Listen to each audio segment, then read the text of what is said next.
Hello everyone! Nagkaayayaan nga kami ng mga friends ko na pumunta ng Baguio City. Bigla ang aya nga ito. Actually, hindi talaga ako prepared na pumunta ng Baguio kasi nga ang daming gastos, maraming bayarin.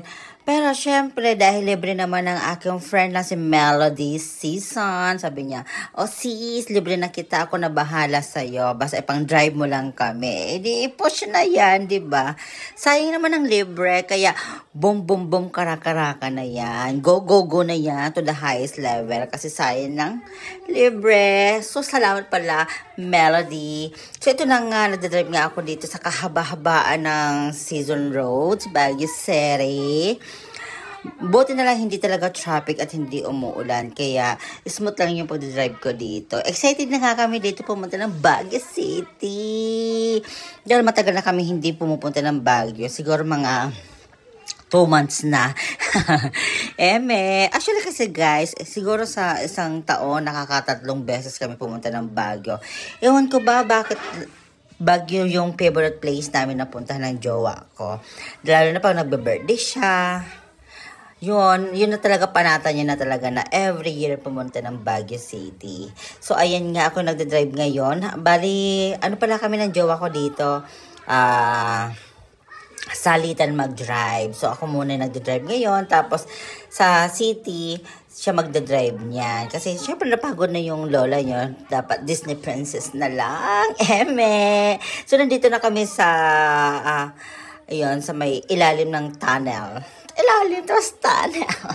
Ayan, nasa tunnel na kami dito sa Baguio City. So, dito pala kami nag-stay sa my Big Brother Inn, sa bahay ni Kuya. O, diba, kakulay ng bahay ni Kuya, pero hindi ka-design. Ayun pala yung mga kasama ko dito, guys. Si Perps, yan. Si Melody and Amber. 4 lang kami. Of course, ako. 'Di ba? Sa mga gusto diyan at nangangarap na makapasok sa bahay ni Kuya na hindi pinapalad, guys, mag-check-in na lang kayo dito sa sa Big Brother House dito sa Baguio City. Parang nasa ka na rin, nasa Baguio City. Diba? Ayun pa pala yung si Melody. Siya po pala yung naglibre sa akin, yung naka-checkered na green. At pumunta nga kami dito ng The Mansion, pero pasarado na kaya wala ng tao. Kasi oras na kami nakarating ng Baguio City? Siguro 2:00, tapos nagpahinga kami, kumain pa at namasyal kami bandang 5:30 na. Kaya ayun pa, halos wala na talaga. Wala ng tao. Kasi pasarado na. At ito nga, nagaganda-gandahan tayo dito. Naglalaro tayo ng ganda-gandahan. O, Mr. Pugi. O, diba? Ang ganda ng outfit ko dito. Comment naman kung maganda yung outfit ko. So, ito yung view. O, diba? Ang ganda. Sa Mains View to, guys. O, panalo, diba? Kaya kung ako sa inyo, pumunta na kayo dito.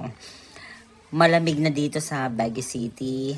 Basta pagpatak ng September or bare months, umpisa na yung paglabig. Ito pala nga, guys, ay yung video na to ay noong September pa siya.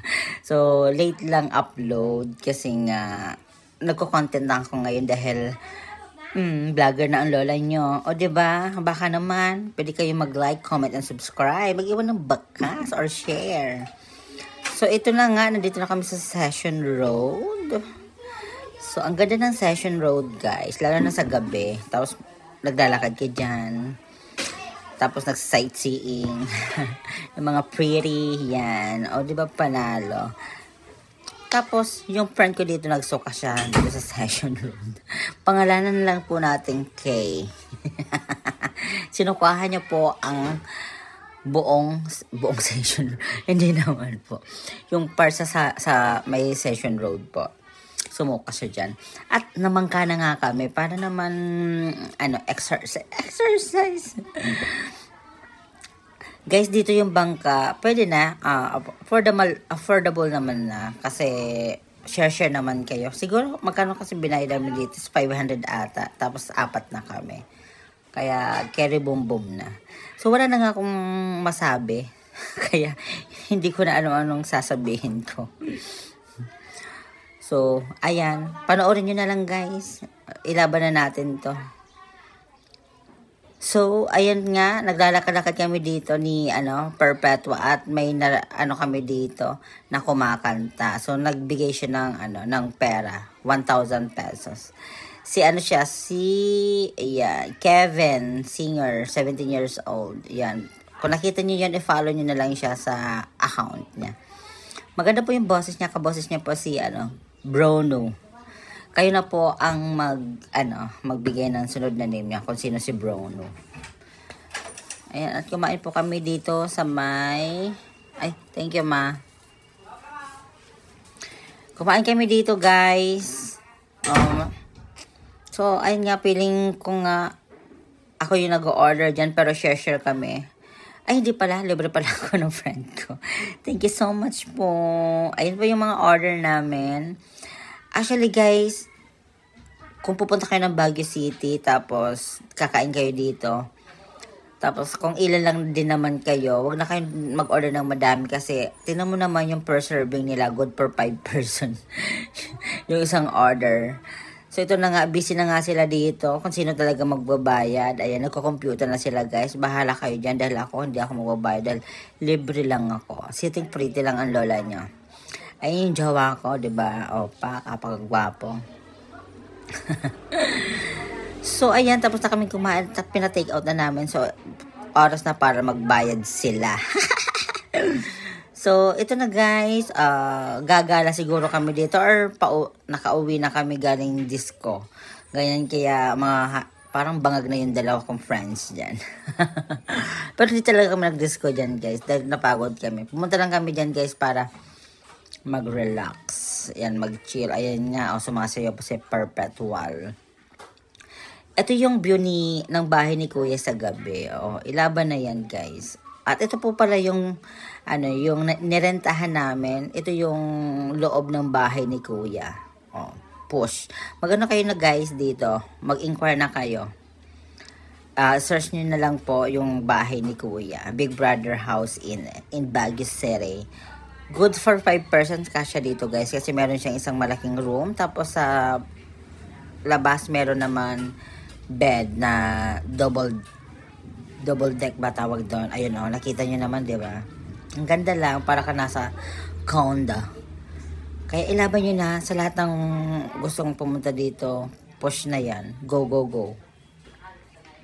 So, dito na nga lang guys, natatapos yung vlog ko. Maraming salamat. Sana guys, nagustuhan nyo at magbagyo na rin kayo. Pag nakita nyo to, ibig sabihin, kailangan nyo nang pumunta ng Baguio City. Now na, hindi bukas, hindi next month, next year, pero now. Bye!